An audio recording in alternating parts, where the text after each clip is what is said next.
Paragraphe 8.1, généralité sur les filtres RI.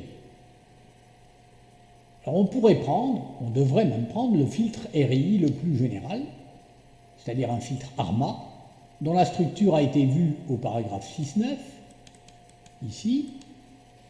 Elle comporte une partie transversale qui vient des termes en xn-k, avec tous leurs coefficients A0 jusqu'à AP, et une partie récursive qui provient de tous les termes en yn-k, avec leurs coefficients B1, etc., jusqu'à BQ. Mais en réalité, on a en général des filtres RI purs, c'est-à-dire des filtres RI AR. AR, ça veut dire sans partie transversale, donc sans partie RIF. Examinons leurs caractéristiques. La réponse impulsionnelle est évidemment un support infini. L'équation récurrente, dans le cas où ils sont AR, comprend il n'y a pas de terme en xn-k, donc il y a seulement le terme A0 xn, puis évidemment tous les termes en yn-k.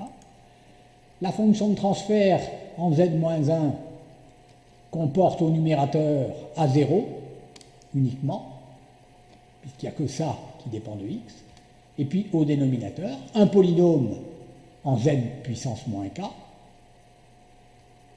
dont la plus haute valeur de k correspond à q, ordre du filtre.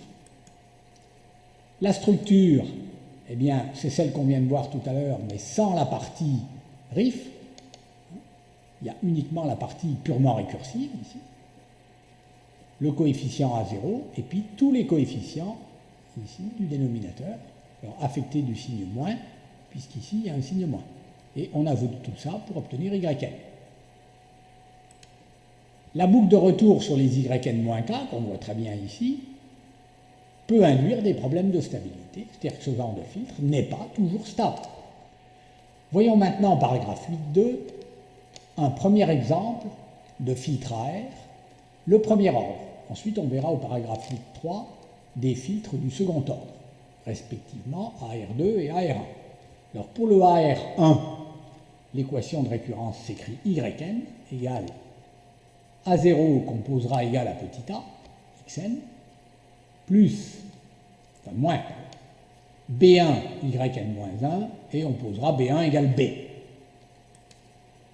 La fonction de transfert en z s'écrit petit a sur 1 plus bz-1, ou en multipliant numérateur et dénominateur par z, az sur z plus b, ce qui fait clairement apparaître l'existence d'un pôle, z égale moins b, racine du dénominateur. C'est donc stable lorsque ce pôle est à l'intérieur du cercle unité, c'est-à-dire lorsque valeur absolue de b est plus petit que 1. La réponse impulsionnelle s'écrit transformée en z inverse de h de z, et h de z ici sous la forme en z-1 que je pointe ici, est une tz bien connue, dont l'inverse vaut petit a moins b, parce qu'il faut changer le signe ici de b, puissance n et u de n pour la causalité. Représentons graphiquement la réponse impulsionnelle en supposant que le module de b est plus petit que 1, alors on prendra la valeur 1,5, moins 1,5 ou plus 1,5. Alors d'abord moins 1,5, et puis pour a, il n'y a qu'à prendre a égale 1, ça donne ici une suite d'impulsions exponentielles décroissantes qui part de 1 et qui tend vers 0 lorsque n tend vers l'infini. C'est toujours positif quand b est négatif. Si b devient positif, on prendra 1,5 en gardant a égale 1, eh bien c'est la même valeur absolue, mais il y a alternance des signes à chaque fois que n change de parité. La réponse indicielle a pour transformer en z, d de z égale h de z, u de z, avec h de z égale petit a sur 1 plus bz-1, et u de z, on sait que c'est 1 sur 1 moins z-1. Pour pouvoir inverser cette fonction ici, ce produit, il est préférable d'avoir une somme, donc de décomposer cette fraction rationnelle qui est là en éléments simples. Il y aura deux éléments simples, un avec chaque pôle. Le premier élément numérateur grand A sur 1 plus bz moins 1, et le deuxième associé à 1 moins z moins 1, grand B sur 1 moins z moins 1. Pour calculer A, méthode habituelle, on prend des deux z, on multiplie par le dénominateur associé, 1 plus bz moins 1, et on fait z égale moins b, le pôle correspondant. Et on obtient ainsi petit a sur 1 moins z moins 1 pour z égale moins b, c'est-à-dire petit a sur 1 plus b puissance moins 1, ou encore ab sur 1 plus b. Pour obtenir b de la même façon, on multiplie des deux z par 1 moins z moins 1 et on fait z égale 1, et ça donne grand B égale petit a sur 1 plus b. Ce qui donne d de n égale, alors je garde les coefficients sous leur forme générale, grand B, pour inverser ce terme, ça donne b sur 1 sur 1 moins z moins 1 et la transformer en z de u de n, de 1. Mais de u de n, c'est cause. Et grand A sur 1 plus bz moins 1 et la transformer en z de moins b puissance n u de n. Donc grand A multiplié par moins b puissance n u. Ce qui donne, en remplaçant par AB sur 1 plus B et A sur 1 plus B, ceci. Il est intéressant de faire apparaître les limites de d de n pour les deux extrémités du domaine, c'est-à-dire 0 et l'infini, et plus l'infini. Et pour ça, d'utiliser le théorème de la valeur initiale et le théorème de la valeur finale. Le théorème de la valeur initiale, d de 0 égale h de l'infini, égale a, puisque si je prends h de z ici et que je fais tendre z vers l'infini, le numérateur est équivalent à z, le dénominateur à z, c'est donc équivalent à a, donc ça tend vers a. d de 0 égale a. Quant à d de l'infini, on se souvient que ça vaut toujours h de 1. Et h de 1, je remplace z par 1, il reste a sur 1 plus b.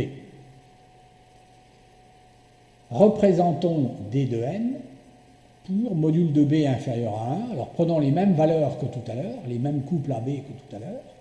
A égale 1, B égale moins 1,5.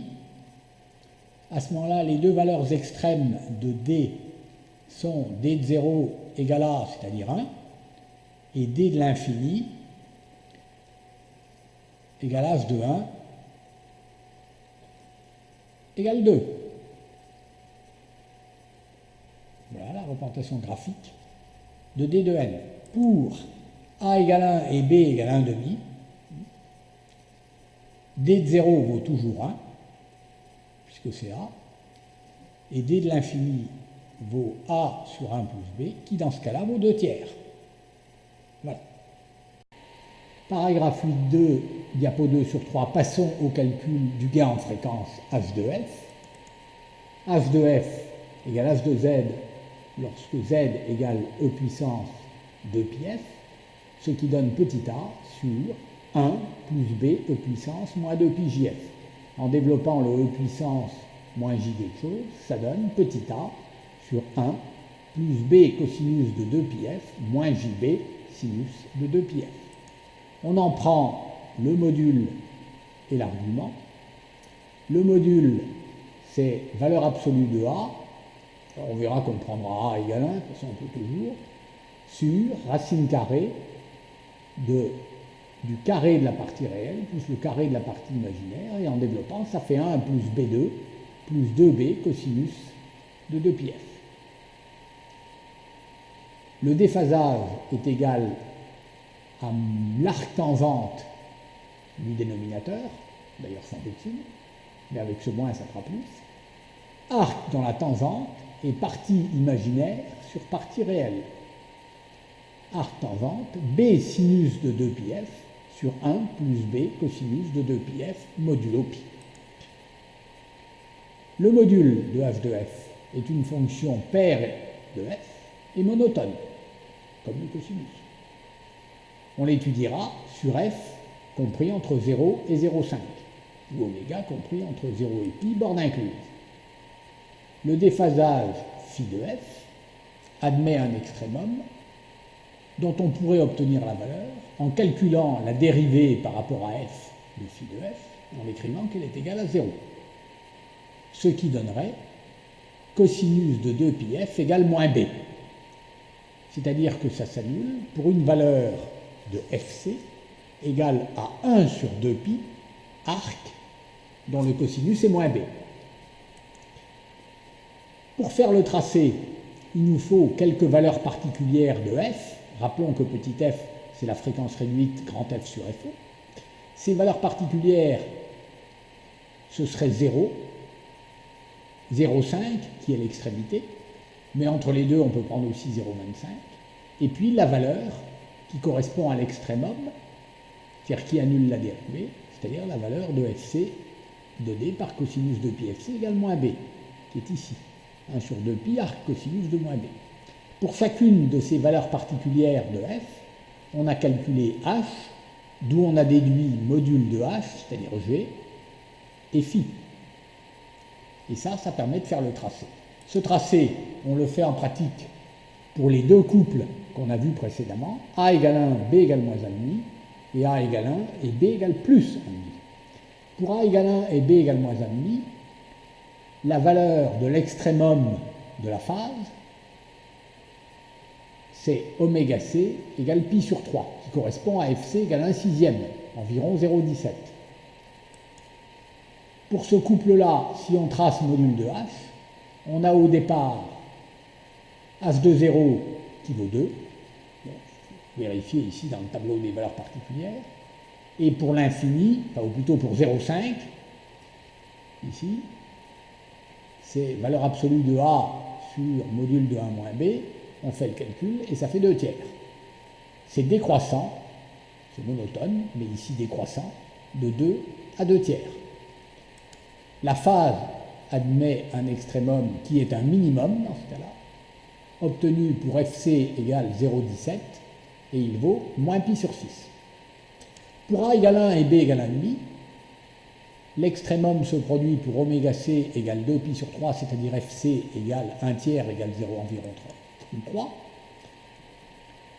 Module de h est dans ce cas-là monotone croissant et croît de 2 tiers à 2. Phi admet un maximum pour fc égale 0,33 et ce maximum vaut pi sur 6. Toujours dans le paragraphe 8.2, et pour conclure ce paragraphe 8.2 relatif à la cellule purement récursive du premier ordre, ou AR1, cette cellule AR1 qu'on vient d'étudier, il en résulte que la cellule purement récursive du premier ordre offre des possibilités restreintes, car elle a un seul pôle, Zp égale moins b, qui doit être réel et de module inférieur à 1 pour que le filtre soit un coefficient réel et stable. Et sa réponse en fréquence h de f est une fonction monotone. La cellule AR2, cellule purement récursive du deuxième ordre, que nous allons étudier maintenant au paragraphe 8.3, offre à l'opposé des possibilités beaucoup plus variées. C'est la structure la plus utilisée en filtrage numérique en raison de la modularité qu'elle apporte dans la réalisation des filtres, même les plus complexes, et de ses propriétés concernant la limitation du nombre de bits des coefficients et le bruit de calcul, propriétés qui d'ailleurs sortent du cadre de ce cours. Quant à la cellule RI du deuxième ordre la plus générale, qui est la cellule ARMA, sa fonction de transfert comporte en plus au numérateur une partie non récursive, c'est-à-dire une partie RIF. L'ensemble correspond à la mise en cascade d'une cellule AR2 et d'une cellule RIF d'ordre 2. On considérera deux cas particuliers courants, le filtre fréquentiel et le déphaseur pur, et ça au paragraphe 8.4, 8.5 et 8.6. Paragraphe 8.3, voyons maintenant la cellule purement récursive du deuxième ordre, ou AR2. On va la définir par son équation de récurrence qui fait apparaître les coefficients du filtre. On va poser A0 égale A, B1 égale B et B2 égale C. Donc les trois coefficients A, B, C. Fonction de transfert h de z, petit a sur 1 plus bz-1 plus cz-2. Alors le petit a, on va le normer à 1. Petit a d'ailleurs est égal à h de l'infini. On va le normer à 1 et ça fera 1 sur 1 plus bz-1 plus cz-2 ou encore cette deuxième forme ici avec le trinôme du second degré en z obtenu en multipliant en haut et en bas par z. 2. H de z a deux pôles puisque le dénominateur est un trinôme du second degré, P1 et P2, qui sont réels ou complexes selon le signe du discriminant, delta égale B2 moins 4C. Premier cas, si B2 est plus grand que 4C, les pôles sont réels, et à ce moment-là, H de Z est le produit de deux fonctions de transfert A et R1 à coefficient réel, et la cellule du deuxième ordre est équivalente à la mise en cascade de deux cellules du premier ordre. Ces propriétés s'en déduisent, mais ce n'est pas le cas intéressant. Le cas intéressant, c'est lorsque B2 est plus petit que 4C, il y a alors deux pôles complexes conjugués, P1 et P2, égaux à moins B plus ou moins J racine de moins delta sur 2, ou si on fait apparaître leur module ρ et leur argument plus θ moins θ, puisqu'ils sont conjugués, ρ E puissance plus ou moins Jθ, c'est-à-dire ρ cosinus θ plus ou moins J sinus θ. On peut écrire H de Z soit sous forme factorisée, ici, faisant apparaître les deux pôles P1 et P2, soit sous forme développement en éléments simples, en faisant apparaître 1 moins P1 Z moins 1 et 1 moins P2 Z moins 2, Z moins 1 au dénominateur. Bon, je vous passe le calcul des coefficients, on l'a fait déjà maintenant plusieurs fois. Alors ça servira tout à l'heure pour calculer la réponse impulsionnelle en prenant la TZ inverse de la forme qui est ici. On va s'intéresser sur cette première diapo à la relation entre les coefficients B et C du filtre et puis les pôles sous forme module et argument, ρθ. Pour trouver la relation qui existe entre les deux, il suffit de procéder par identification entre les deux expressions de H de Z. La première, tout en haut ici, celle avec les coefficients. La deuxième, celle en bas ici,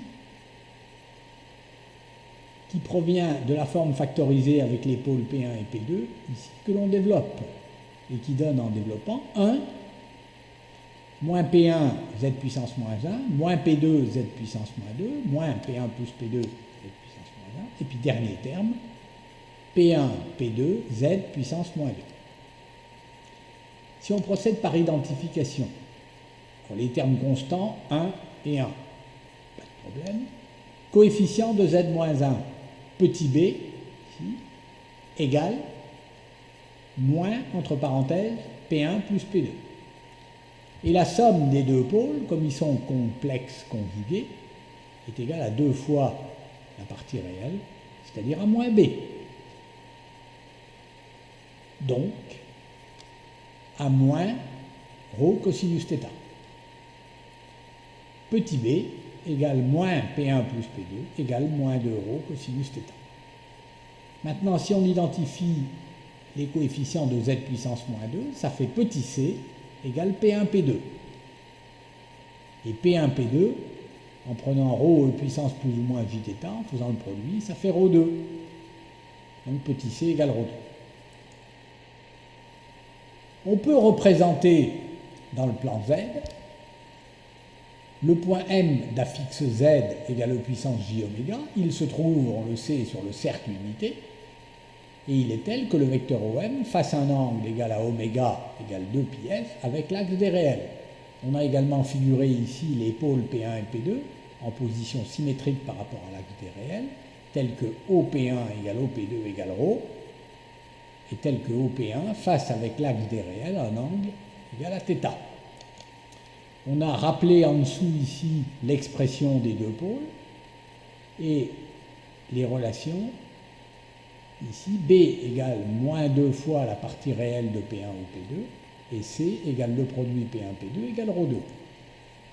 On note aussi qu'en module H de oméga, c'est, si je prends pour H de oméga l'expression de la fonction de transfert en Z, développée en Z et non pas développée en Z puissance moins 1, ça fait au numérateur Z2, au dénominateur Z moins P1, facteur de Z moins P2, et il faut faire Z égale E puissance J oméga, et prendre le module. Donc au numérateur il reste 1, et au dénominateur, ici, on a le produit des modules de deux vecteurs, le vecteur M P1 et le vecteur M P2.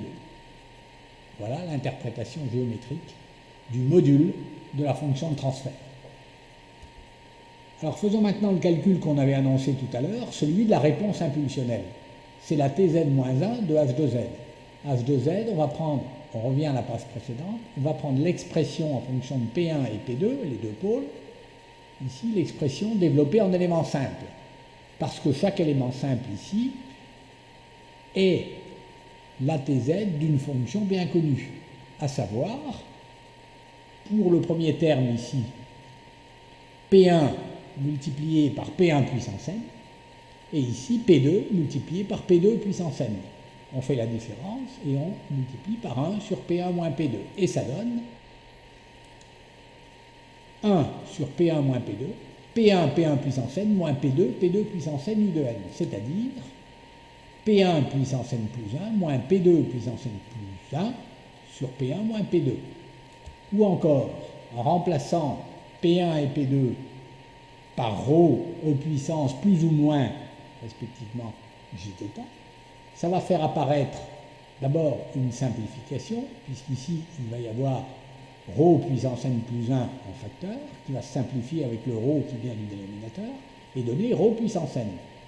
Après, pour les arguments, il va rester quelque chose du type E puissance j n plus 1 θ, moins E puissance moins j n plus 1 θ pour le numérateur, c'est-à-dire sinus de n plus 1 θ, et de même sinus θ au dénominateur.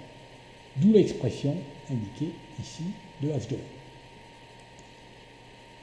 C'est une sinusoïde abortive, alors sinusoïde à cause du sinus de n plus 1 θ, abortive à cause du ρ puissance n, à décroissance par parenthèse d'autant plus rapide que les pôles sont éloignés du cercle unité. Et on passe maintenant au calcul du gain complexe, h de j oméga, en faisant z égale E puissance j oméga dans l'expression de la fonction de transfert, qui était 1 sur quelque chose. Ça donne l'inverse de 1 plus b E puissance moins j oméga plus c E puissance moins 2j oméga. Alors après calcul, on pourrait prendre le module et l'argument, et on obtiendrait que le carré du module est égal à cette expression, un peu compliquée, et l'argument est égal à moins arc cosinus de cette expression. Alors c'est des expressions certes un peu complexes, mais en pratique on a toujours des valeurs plus simples, particulières de b et c, qui font que sur un exemple concret, on pourrait faire facilement le calcul. Intéressons-nous à l'extrémum du gain en amplitude, c'est-à-dire au phénomène de résonance. L'extrémum du gain en amplitude s'obtient à partir de son expression de ce gain en amplitude, de ce module de h de oméga, en dérivant par rapport à oméga. Alors, au lieu de dériver par rapport à oméga, il vaut mieux dériver, c'est pareil puisqu'on va écrire que la dérivée est nulle en fait, il vaut mieux, c'est plus simple de dériver par rapport à cosinus oméga. Parce que si vous prenez l'expression qu'on a vue à la passe précédente ici, on voit qu'elle ne dépend que de cosinus oméga, ou cosinus de 2 oméga. Donc la dérivée va être simple à calculer, puisqu'ici, ça va faire apparaître la dérivée de cosinus oméga, ça va être le coefficient qui est devant, et ici, pareil, au coefficient 2 qui est là, qui va passer devant, près.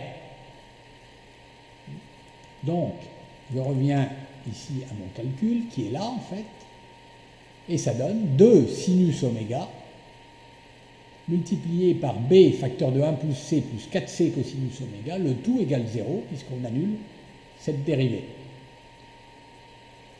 Et ça donne une valeur de oméga ou une valeur de f qui correspond à la fréquence ou à la pulsation de résonance.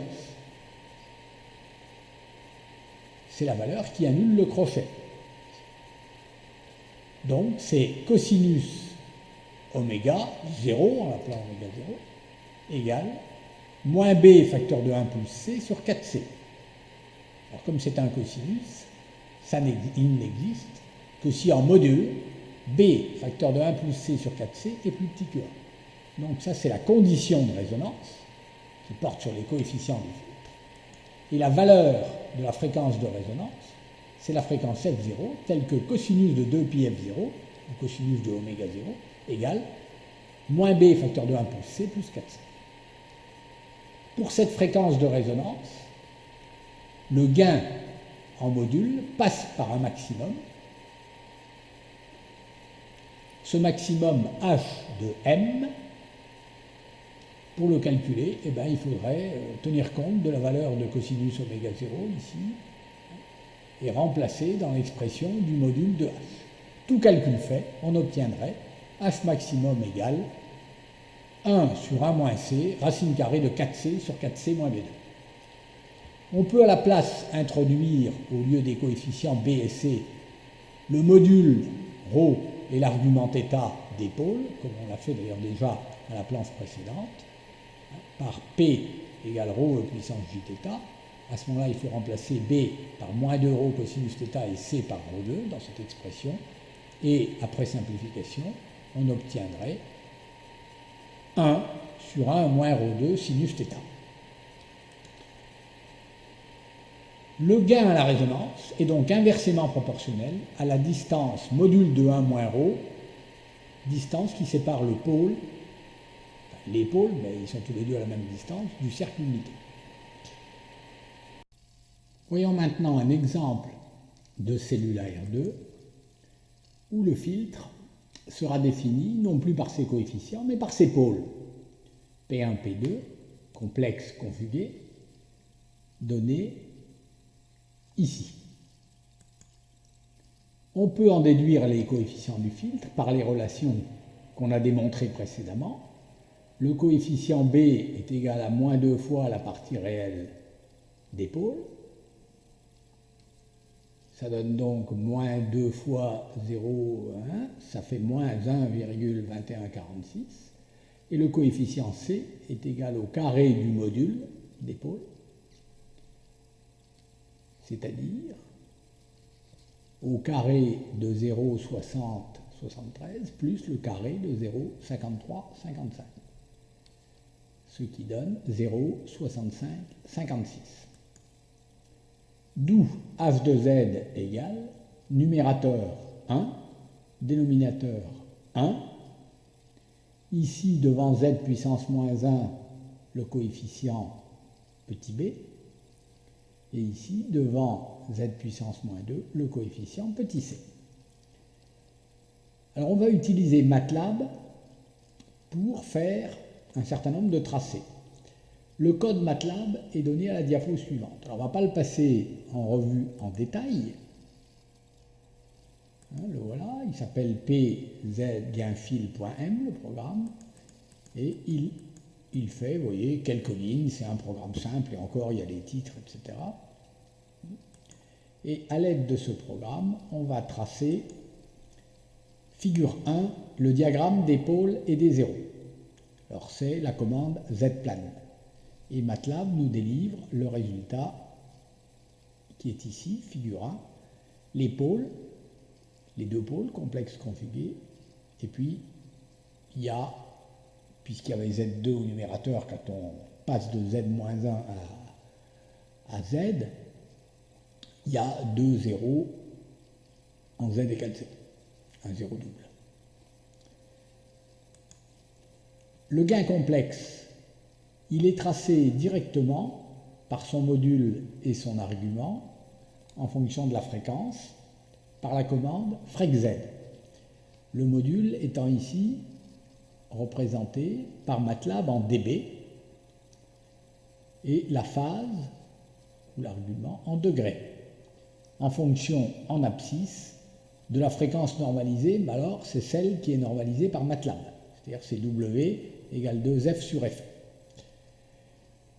À la page suivante, et toujours avec MATLAB, on fait tracer par MATLAB, cette fois, on fait séparer le tracé de l'amplitude et le tracé de la phase, pour avoir l'amplitude en échelle linéaire, la phase toujours en degrés, en fonction de f sur FE, en variable normalisée habituelle, réduite habituelle, FR égale f sur FE. Ça donne, alors le programme, je vous le passe, les deux tracés qui sont ici, amplitude en échelle linéaire en fonction de f sur FE, et déphasage en degrés en fonction de f sur FE. On voit clairement apparaître le maximum du module, donc la résonance ici, qui se fait pour f0 sur FE par loop, on pourrait déterminer précisément la valeur, qui serait 0,111, et l'ordonnée ici, en échelle linéaire, elle fait 4,39 H maximum. Et voilà la courbe de déphasage. Très souvent, on ne s'intéresse qu'à l'amplitude. 5 à 10 minutes de pause pour les commentaires et les questions, avant d'aborder la troisième section de ce cours. Cette dernière section sera consacrée aux filtres RI d'ordre 2 les plus répandus, ainsi qu'aux caractéristiques générales des filtres RI.